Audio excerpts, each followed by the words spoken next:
Tomorrow I will feel much better. Tomorrow I will start anew. Tomorrow is a shining prospect. Tomorrow will be my rescue. I'll get up when the day is dawning. I'll feel as fresh as the morning dew. I'll face and conquer every hurdle. I know that I'll be breaking through.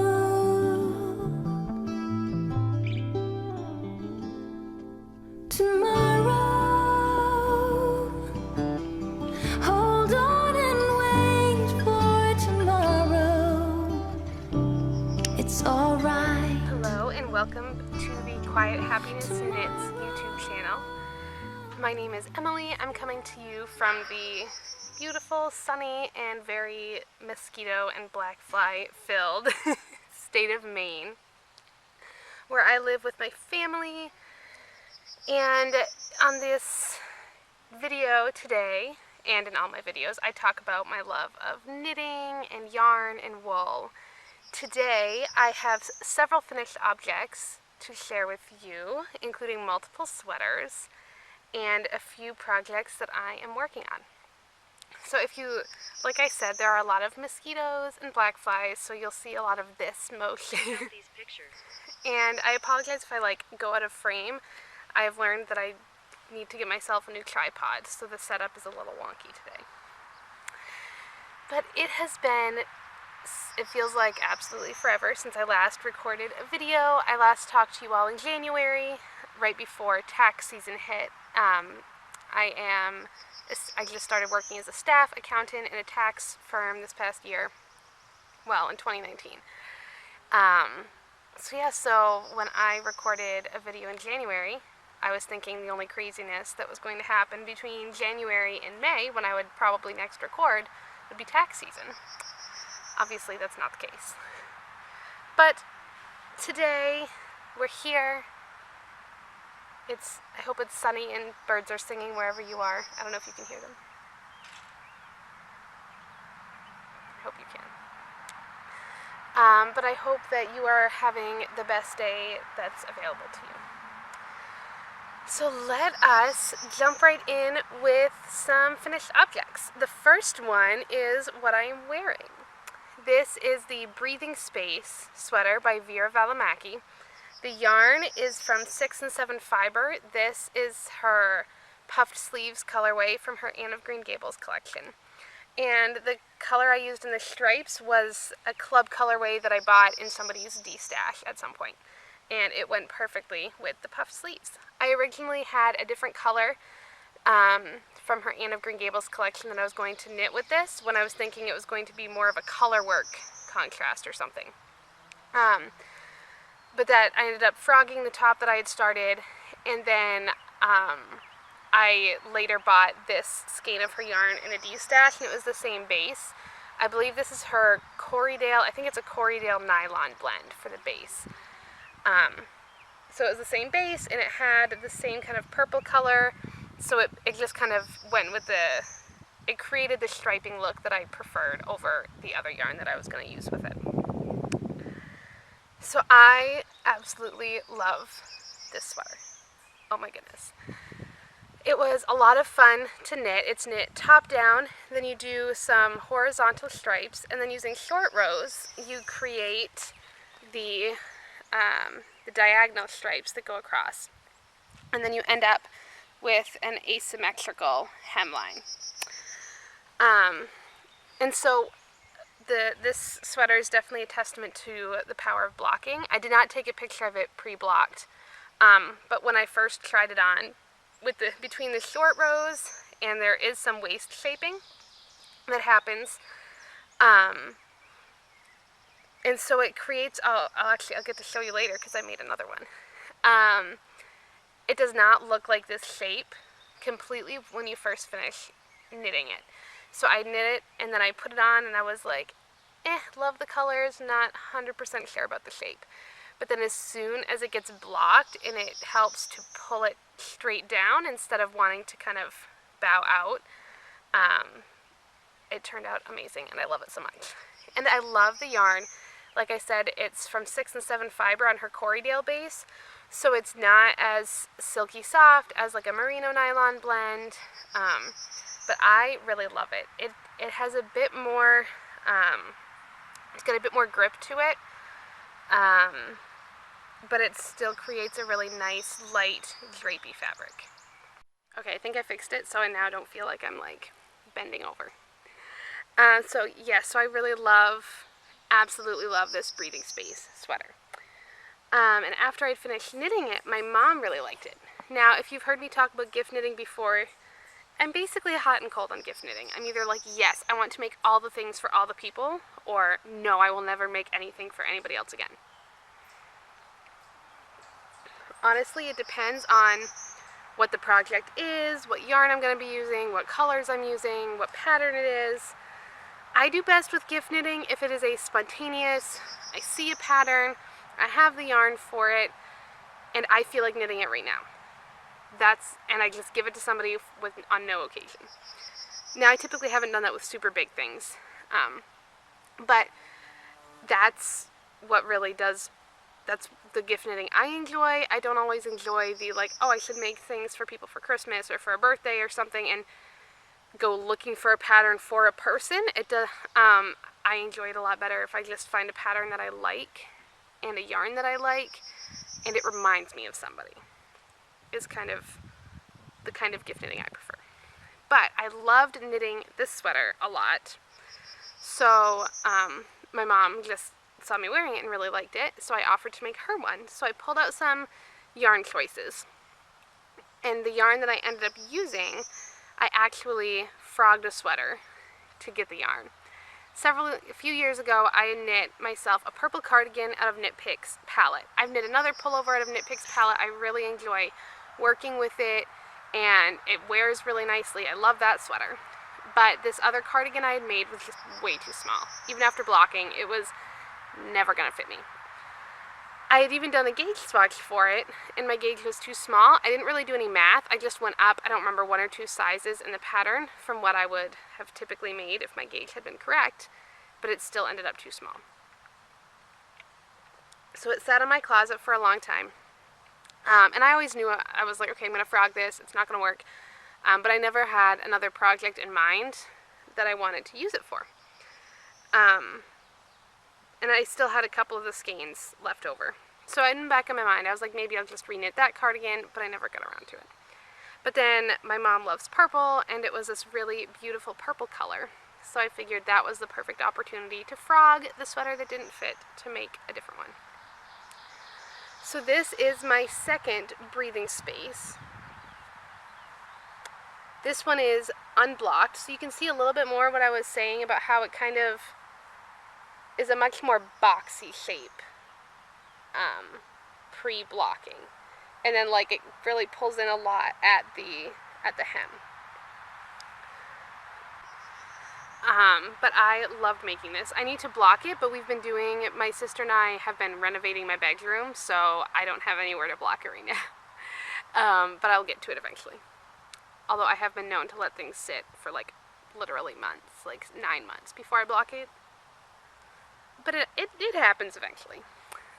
So this purple, like I said, is a Knit Picks palette. I believe it's the Iris Heather colorway. I really like Knit Picks heathered colorways. I just find that they are a really nice heather. They pull in lots of colors. Like from far away, I'm sure you're mostly just seeing purple, but up close it has some more pinks and blues in it and some variations in the purple. And then the striped yarn, I was gifted some hand spun. So it's a hand spun yarn in the stripes. And I knew that I was going to be running low on it, so I ended up switching on the sleeves. I did 2-row stripes for a while here, and then I switched to 1 row. It's kind of hard to see because where I switched to 1-row stripes, the yarn also switched to a different color that kind of blended in with the purple a bit more, which is fine. It kind of makes it harder to tell. So I did the same on both sleeves. I took the hand spun that I had left, and I divided it into 2 balls so that I knew how much I had. Knit one sleeve, and then I could knit the other one to make sure that they were going to match.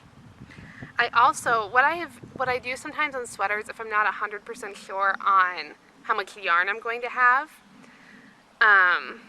for sweaters like this, so this is top down, and then you set aside the stitches for the sleeve and come back to them later. So what I did, did the stripes and did a couple inches of the purple, put this on a spare circular needle, and then I went back and did the sleeves. I wasn't worried about running out of the purple yarn, but just in case in case I was only able to make it a couple of inches down the sleeve, I wanted to make sure that I was still in a place where it'd be easy to rip this back and just do less stripes on the body. And I've done that on sweaters before. Sometimes I'll put it on a spare circular needle when it gets to a point where it'd be a good cropped sweater length. Just in case I run out of yarn, then I know that it's still going to be a length that would be okay. But I would rather put it on a spare circular needle and then save enough yarn to do like ribbing and a bind off than to bind off, because undoing a bind off can be a pain, especially since I love to do a tubular bind off. I think it's also called a sewn bind off, which basically you split your stitches, so you go around, you put all of your knit stitches on one needle, all of your purl stitches on a second needle, and then you're Kitchener stitching them together all the way around. Incredibly tedious on hundreds of stitches, but so worth it, but a pain to undo. So I would rather put it on a spare circular and then come back and bind it off when I know that it's the right length, or the length that I have yarn for, or that I want, or whatever. And it's funny, frogging the purple sweater for this, like I went on a frogging, like almost like a frogging spree. Between that and the room renovation and trying to like get rid of things and that I didn't need anymore, and reevaluating some stuff that I have, I pulled out a couple of things that I had made that I just never really wore. They didn't fit me right. It's not a style that I wear. So, and then after frogging this, I have frogged one short sleeve sweater, a vest, and a cardigan. I just didn't wear any of them for various reasons. And it felt so good. I think for a long time I was kind of afraid to frog things because I was all about, I don't know, like I wanted to have something to show for the time that I knit, so frogging felt like it was kind of taking that away. But over the past few years, I have knit myself a lot of sweaters.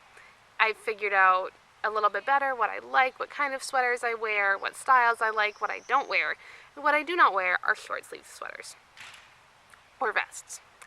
They're not anything that was in my wardrobe before I started knitting more sweaters, and I just never found myself pulling those things out. So frogging them means now I can use that yarn for something else. I can create a different thing, and I'm not worried, because for a while I would be like, oh, well, I made it, I don't have very many hand knit sweaters, I want to keep it just in case there's ever a time when I just want to wear a hand knit sweater and I don't have very many. But at this point I have a lot, so it didn't feel as hard to rip out those ones that I had knit. So yeah, so frog the things you don't like. Give the yarn away. Use the yarn for something else. It'll be okay. That's what I love about knitting, is that you can just undo it. And it's great. Although it does make me reevaluate how carefully I weave in my ends, because unpicking them is not always fun. Well, I have another finished sweater to share with you. So we're taking a hard turn from 2 fingering weight sweaters to a bulky weight sweater. The pattern is Grace by Baron Handmade. It's spelled like Bayron, but that's not how you say it. I feel like I butchered it, but I tried. I believe it's a French name or a French word. So I love this sweater. it's a little past the season to wear it now, but I did wear it a lot when it was still cooler out. This is kind of, I don't remember if I talked about wanting to make this one last time or not. But either way, that was 4 months ago. No one remembers. But for tax season, I wanted a knit that was relatively easy and that was on bulkier yarn so that it could knit up faster. So even if I didn't have a lot of time to knit, I could see something grow and not get discouraged. So this was perfect. I knit this out of Quince & Co. Puffin. I forget the exact colorway, but I do indeed own another gray cabled sweater that I knit out of Quince & Co. Lark in the same color. Apparently it's like my gray because I accidentally bought 2 different bases and used both of them to knit cabled sweaters. So this pattern it's more of a cropped length on me. It doesn't it comes down like just above my hips, not like at my natural waistline, but it comes down to my hips, which is nice because I have some like high-waisted skirts, but I don't really wear like high-waisted pants or anything. But if it comes down that far, then I can just throw it on with jeans or whatever. But it still looks nice over top of dresses. So it has these 3 cables down the front, and what I love is that the cables start in the ribbing, and they also end in the ribbing at the bottom. And it has these really nice like dolman sleeves, I think, where it's kind of that super dropped sleeve. The raglan decreases, make this really dramatic line, and it's more of a dropped shoulder, which is nice to put over top of things since it's kind of a bulky sweater. It's the kind of thing that for me I throw on over top of like another shirt that I'm wearing or something when I'm cold. So it's nice to have that extra room in the arms. Again, not blocked. Whoops. And oh yes, and there's also the sleeve decreases are really fun, and I always forget how much more obvious things like that are in bulky weight yarn. But they create these really interesting lines down the sleeve. So yeah, it's super fun sweater, so easy to knit, so much fun, and it did indeed knit very quickly. Just what I wanted. I have been thinking I need to get like a gleaner or something to help de-pill my sweaters because Puffin is a single ply yarn, and it's not super twisted, so I know the sweater is going to pill a lot. So I need to like buy a gleaner before next winter so that I'll be ready. And Puffin is the base that Denise, the designer, had used in her original sample for the sweater. And I hardly ever use the recommended yarn. But I love Quince & Co. yarns, and I found this on a Ravelry D-Stash page. So, and because of that, I think I bought 6 skeins, which is how much my size called for. And did I gauge swatch? No, I did not, because that would have been a good idea. And so I was like, not quite sure I was going to have enough yarn to finish the sleeves. So I knit one sleeve, and I knit it to a 3/4 length, and then I knit the other sleeve and saw how much yarn I had left, and so I made that one a little bit longer. Went back to the first sleeve, unpicked my bind off, and made that sleeve longer. But it worked out, and I love this sweater. The last finished object I have is a scarf. I feel like I've knit other things since January, but this is what I could remember and what was lying around. So this scarf is the Twitter pated pattern by Noriko Ho. So and I knit this out of a couple different yarns. This gray is from On the Round. I think it's her. She recently discontinued one of her fingering weight bases, and I don't remember if this was it. But the yarn is from On the Round. These 3 mini skeins, there's a green, like a green, maroon, and orange, and then like a pink, maroon, and red. I purchased these I don't remember the name of the dyer because I bought them as mini skeins and they didn't come with a label on them. But every year in Freeport, Maine, there is the New England Trade Association or something, NETA. They host something called SPA, which is where they basically set up a small vendor area in the conference room of a hotel, and then in kind of like the lobby dining area, people can just sit and set up and spin yarn and knit and talk and kind of get up and go yarn shopping if they want to. And this is the first year I had gone. I had heard about it previously, but I didn't really know much about it. It seemed a little bit tricky to just find out information, and I just didn't really know about it. Didn't really understand what it was exactly. Because like I'd hear people talk about different aspects of it, and I didn't understand how it all worked together. But I've been going to the craft nights that Taproot Magazine hosts, and so some of the friends that I had made there, some of them had been to SPA before, and so we all met up in Freeport and we all went. I had to leave earlier than I wanted to because I still had to work on Saturdays, but it was an absolutely delightful festival experience. It was super small, maybe 10 vendors, maybe like 12 to 15, but not very many. So not overwhelming, and it was a delightful time to spend with my crafty friends. But anyway, so I don't know the dyer, but it was a Maine-based dyer. So the pattern has 4 sections of these lace sections in different colors. And so I ended up pulling in a different mini skein that I had that was like a deep purple maroon color that was very similar to this one to do for the 4th section, but then I ran out and used this mini skein to do the last couple garter stripes. And then I did it, so when I went to do stripes at the end, I just used this one twice, just for some fun extra stripes. I could have made it longer with the gray, but I was like, I don't really knit scarves because it's the same thing over and over again. That annoys me. Although this one was much better because it had a lot of the striping and the lace and everything, but I was kind of done with it, so I cast off. So this is not blocked. I haven't completely decided how I'll block it because I know that lace really opens up when you block it, but then I don't know how much of the garter stitch I want to really stretch out that much. So I don't really know. I haven't decided yet. Which, it's a good thing that I don't really have space to block right now because I haven't decided how I want to block this one. Maybe I never will. That's a very strong possibility.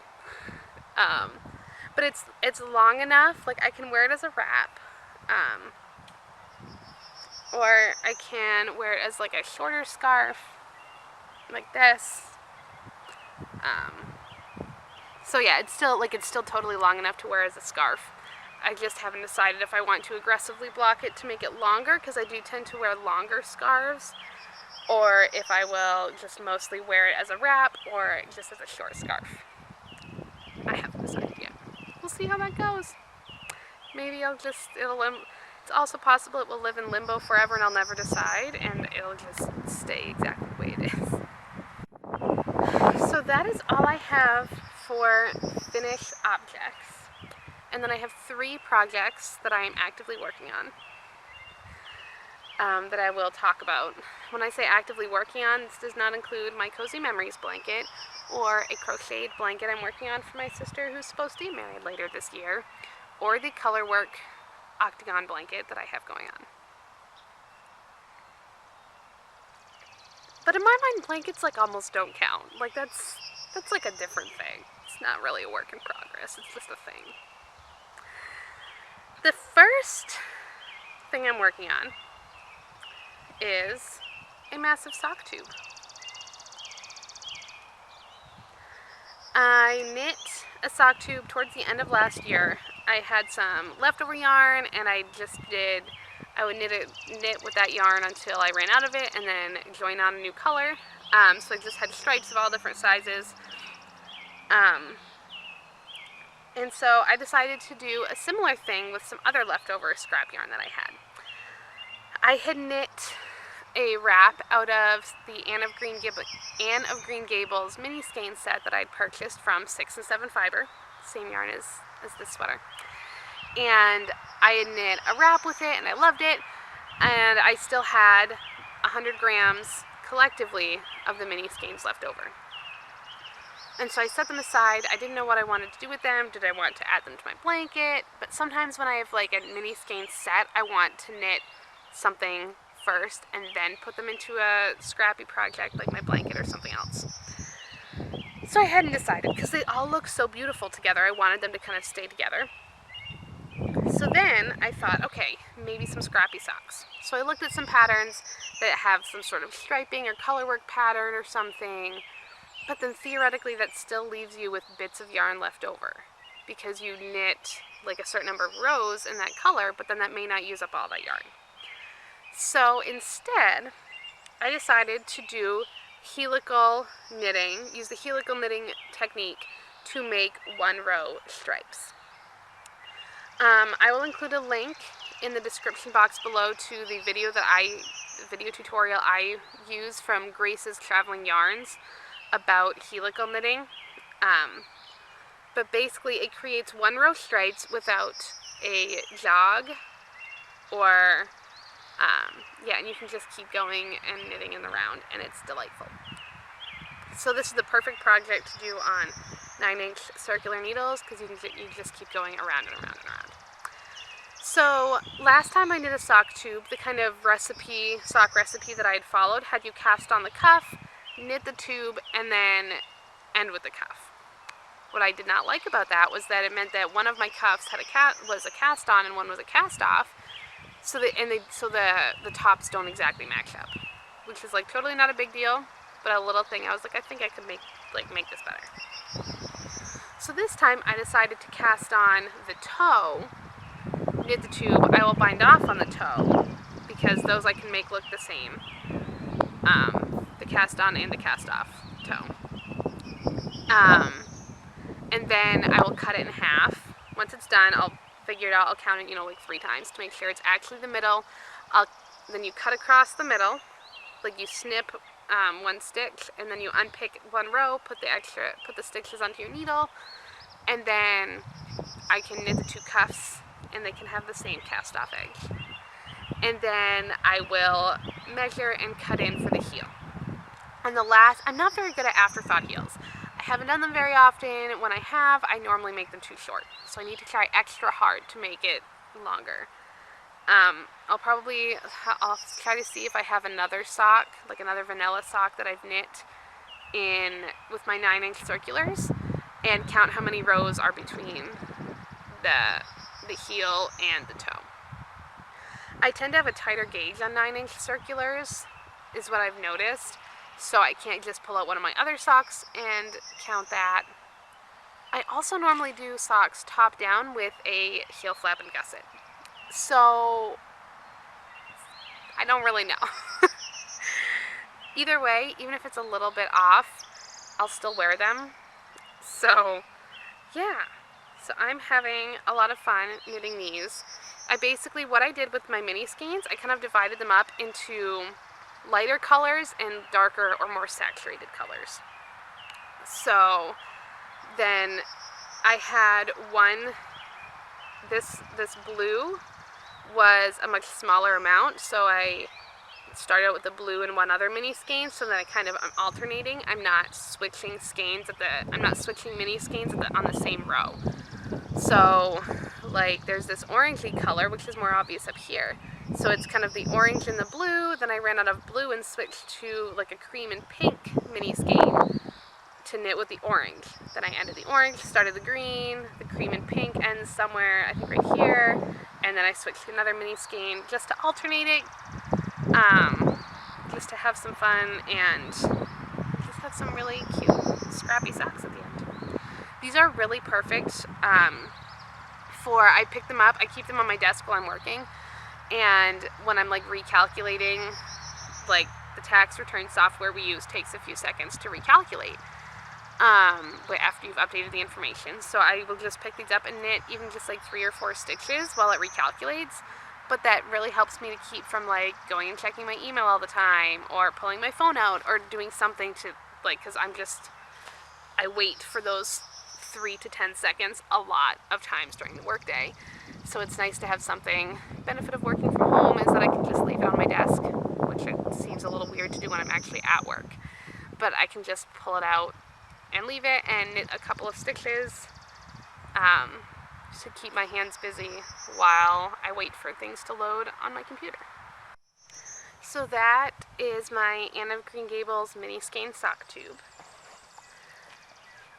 I am also working on a cowl. One thing that my going through all of my stuff for our room renovation has made me realize is that I have like really too much yarn. Like I have an excessive amount of yarn. I am all for having a stash. I love having a stash so that I can just dive in and be like, oh, I found this new project. Oh, look, I have the perfect yarn for it. But there does come a point when it's a bit much. So one thing that I really want to work on, I have a lot of projects in my queue on Ravelry so that I can just do some one skein projects. My problem with planning ahead for stash knitting is that I may like really like a pattern right now, but in 6 months I may want to knit something else with it. So I don't always plan my knitting super far ahead, but I like to add patterns to my Ravelry queue when I kind of come up with a good pattern yarn match. And if I don't end up making it, that's fine. But it kind of helps me to think through the projects that I have and the yarn that I have. So then when I get to that point, sometimes where you're stuck on a project or you finish everything all at once, then you don't know what to knit next. I know that for me, sometimes I've just cast something on just for the sake of having something to work on, and I've ended up ripping it out, or it sits in there forever because I don't really like it. So I like to have a few things kind of lined up so that if I get to that point, or I just want to cast something on, I already have an idea of what I want to do. And I don't have to think about it, like if I'm tired or something, I don't have to think about it, it's just ready to go. So this is one of those that I kind of had added to my queue a while ago when I was going through my yarn. This is the Caju Rangi cowl by Francois Denoy. And I am knitting this out of Madeline Tosh Merino Light that I've had forever. The colorway is Rosings Park. It's this kind of like deep green, emerald, green color. The sunlight's a little dappled now, so it may be hard to see. And it's a cowl that has this, I've done the garter stitch section, and I've done a couple rows of the lace section. So there's this garter stitch, then a section of lace, and then a small garter stitch border.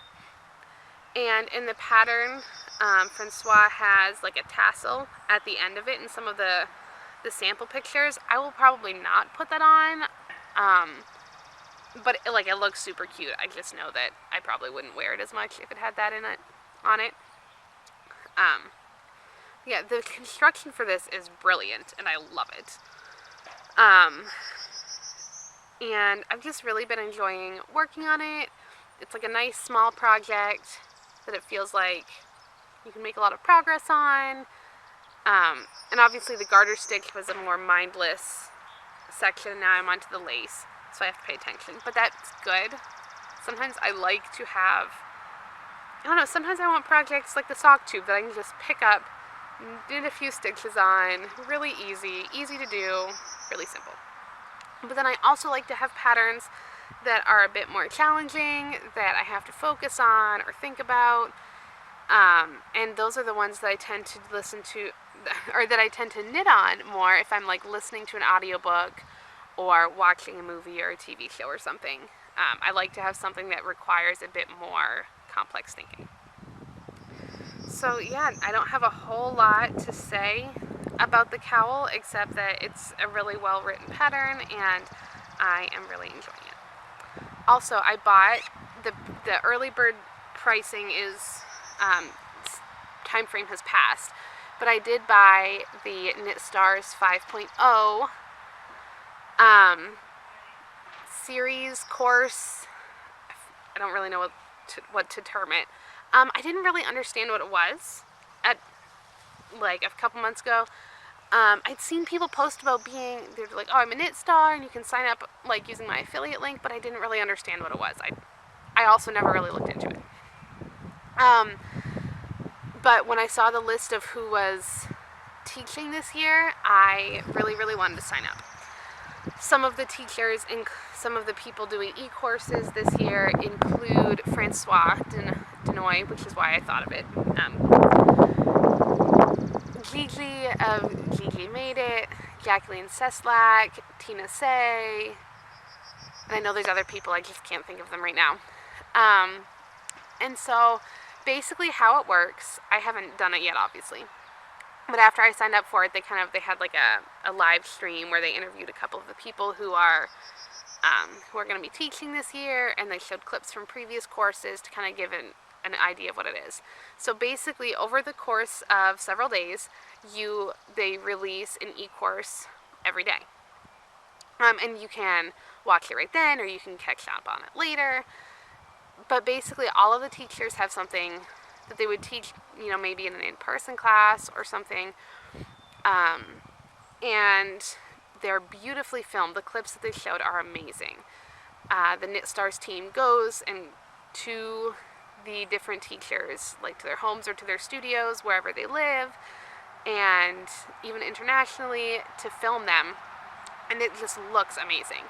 So I forget the woman's name who kind of founded it, but she owns the Loops yarn store. I forget if it's in Texas or Oklahoma. It could also be neither one. But she wanted to create something that people, no matter where they were in the world, could experience, because getting to a yarn festival is amazing, but it can also be really expensive to travel and to pay for somewhere to stay. So she wanted to create something where it would just be more accessible. So even at the full price, I believe the full price is like $230, somewhere around there, which I know is still a prohibitive cost for some people, but it's a lot less money than paying to somewhere to stay at an actual festival, especially if you have to pay for a plane ticket or something to get to the festival. So I'm excited. I think it'll be a cool opportunity to learn from people that I wouldn't otherwise be able to take a class with. So yeah, I'm excited to learn from Francois. And I assume you can still buy it right now. They had an early bird pricing earlier this month. But yeah, so I'm excited to have that to look forward to in the fall. The last project that I'm working on is also using yarn that I frogged, that I mentioned earlier, that I had frogged a bunch of things. And one thing I had frogged was a cardigan I had knit. I had bought this yarn. I don't think I have the yarn tag with me, but it is Imperial Yarns Columbia base. It's an American-made yarn. I think they're in Montana, and I'd heard about the yarn on I think when Sarah used to record her podcast, The Dabbling Shepherdess. I think Sarah mentioned the yarn. I think that's how I get it. But anyway, it is an Aran weight yarn, and it is surprisingly hard to find really good Aran weight yarn patterns. There are tons of patterns for bulky weight sweaters, tons of patterns for like DK and fingering and sport weight sweaters and worsted weight sweaters, but less for Aran weight, for whatever reason. Okay, so Columbia yarn is the Imperial Stock Ranch original wool yarn created from 100% Columbia wool. So it's an Aran weight yarn, And I had purchased, I think, again on Ravelry D-Stash, which is where I buy a lot of yarn, particularly yarns that are new to me. I just want to try it out. And if I can't see it in person, I don't always want to spend as much money on it if I don't really know what it's going to be like. So I bought the yarn on Ravelry D-Stash. I bought several skeins of this like chocolate brown color. And I think one of the problems I was running into finding a sweater pattern was that it was like not quite enough yardage to make a sweater. I've also realized that it's a heavier Aran weight as compared to some other ones, but still not a bulky. I tried swatching it on really big needles for like a bulky weight, for a pattern written for a bulky weight yarn, but it did not work. So I was having some trouble finding a pattern. I ended up finding just a simple cardigan pattern, and I had purchased some blue yarn that I used to knit the collar and the button band, and then the ribbing on the end of the sleeves and on the hem of the sweater. But I just didn't really like how it looked with the blue yarn, and I never ended up getting buttons or sewing buttons on because I wasn't totally in love with it. Like the sweater was comfortable, but I didn't really like how it looked. And I also still had I still had 2 whole skeins of the brown and 1 whole skein of the blue left over. So I obviously was going to be able to make a sweater bigger than what I had originally thought. So I kept the sweater. I think I made it last year, maybe at the end of 2018. And so in my frogging mania, I just ripped it out. So then I was trying to find an Aran weight sweater that would use 2 colors of yarn, and there's not very many. There was like maybe 5 or 6 pages on Ravelry, which is not a lot. So anyway, I settled on, well, I didn't settle. I already liked this pattern. So I ended up deciding to knit the Fern and Feather sweater by Jennifer Steingast, who is the main designer. So obviously it's not, like, they're 2 different colors, so there is contrast. It's not a super high contrast because they are kind of along the same, I don't know all the right color terms, but if I took a black and white photo of them, these 2 colors would not be very different. But I love how it looks. So I cast this on Sunday. Today is Friday. So I've gotten quite a bit done. And anytime I knit color work, I'm like, why do I not have a color work project going all the time? Because I love it. So I am knitting size E. Side note, I do like it when designers label their sizes with like just 1, 2, 3, 4, like just numbers, or with letters, because it forces you to actually look at the measurements to decide if you're making the right size. So yes, so I'm knitting size E, and it is the Aran weight of the Imperial yarns is thicker than the Aran weight yarn that Jennifer Steingast used. So it's definitely making a much denser fabric, which is fine. It's a very hardy wool from just what it feels like, so I'm guessing that this will be one of those that like I can pull on and wear as a jacket. My favorite weather is like cold enough to need a sweater, but not so cold I need a jacket. Like that is my sweet spot of favorite weather. So I'm hoping that I'll be able to wear this during that time of year. But I am loving it. So, and it's so hard to decide if you're looking at all of Jennifer Steingast's patterns. They're amazing. But they all have a different color work motif. She uses different like necklines. Sometimes there's color work on cuffs and on the hem. Sometimes there isn't. Sometimes it's a rolled edge. Sometimes she does ribbing. Sometimes there's laced shaping. Sometimes there isn't. So she has a ton of patterns, but they're all different. But it is hard to decide. If you were trying to pick any of her patterns to knit, it would be rough. But thankfully, she doesn't have many Aran weight patterns, so it's easy to narrow it down this time. So yeah, I'm not going to be doing the waist shaping on this again, since I'm planning on wearing it almost more of a jacket type sweater. I don't really care about waist shaping. So at this point, I'm just knitting until I want to do the ribbing and bind off. So I am really enjoying knitting on this sweater. And it's been well, I was about to say it's been a while since I knit a heavier weight sweater. That's a lie. I just knit a bulky weight sweater like a month and a half ago. But overall, I've been knitting more fingering weight sweaters lately because that's what I can comfortably wear inside my office. It tends to be like, it get warmer as the day goes on, like it just as the building heats up. So I can wear, like, it's just an office, so I can wear sweaters, but I tend to do, but I only have so many that are like dressy enough and fingering weight that I can wear them in the office. But that's something I've been working on, is figuring out like what fits into my lifestyle, but also like the Venn diagram of like knits that fit into my lifestyle and patterns I really love and want to make with yarns I'm excited about. So I'm working on it. This sweater hit all of those.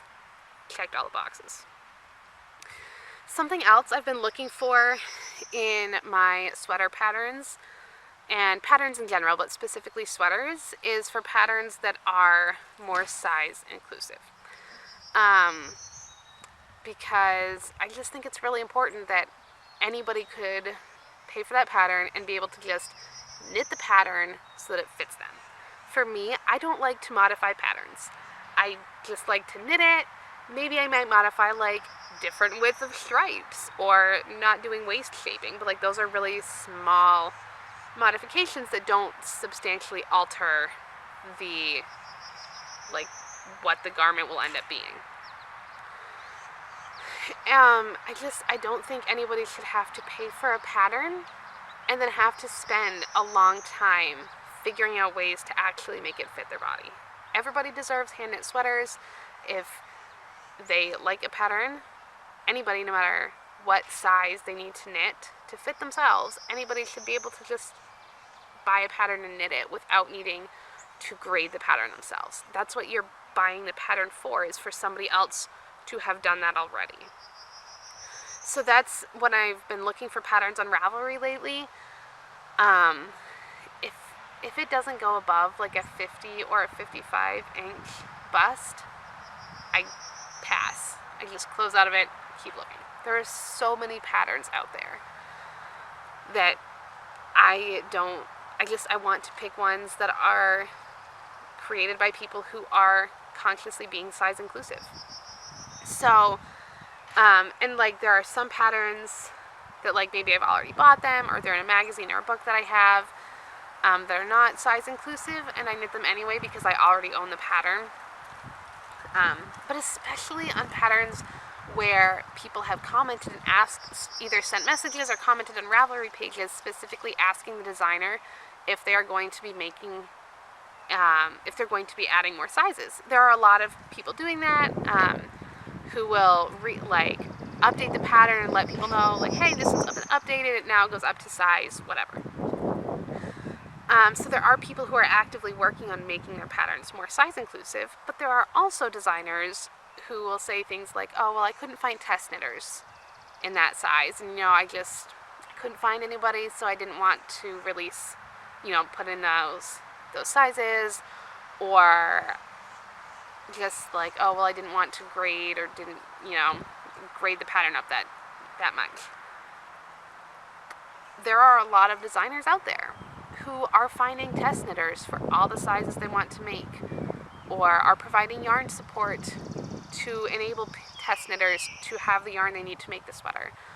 There are resources out there for grading that people are using. Now, I don't design, so I can't speak to the design side of it, but there are obviously a lot of people out there who are making size inclusive patterns, so that I know the resources are there, and a lot of them have shared the resources. So the resources are out there, and if a designer doesn't bother, doesn't want to, doesn't think that larger bodies deserve hand knit sweaters, whatever, I don't want to knit that pattern. I want to support designers who are putting in the time and the effort to grade sweater patterns across a wider variety of sizes. So that's definitely been something I've been looking for when I've been searching for patterns. And I recently received in the mail, I left it inside, but I recently received the latest copy of Making Magazine, which, if you've listened to this podcast for a while, you know I love this magazine. And I really admired the changes they've made. They were called out on some things that they were doing that were offensive and racist in their black and white issue. And they have made a lot of changes that are really, really good. So now all of their issues start out with a land acknowledgement, acknowledging the indigenous and native people who first and originally lived in the land where they did their photo shoot. I noticed in this issue, they definitely, all their sweater patterns were a wider size range than you sometimes see. For whatever reason, in like magazines and things like that, sometimes it was an even more limited size range than what you were finding in individual patterns on Ravelry. It was probably just like a space issue. They didn't want it to take more space, take up more print space on the page.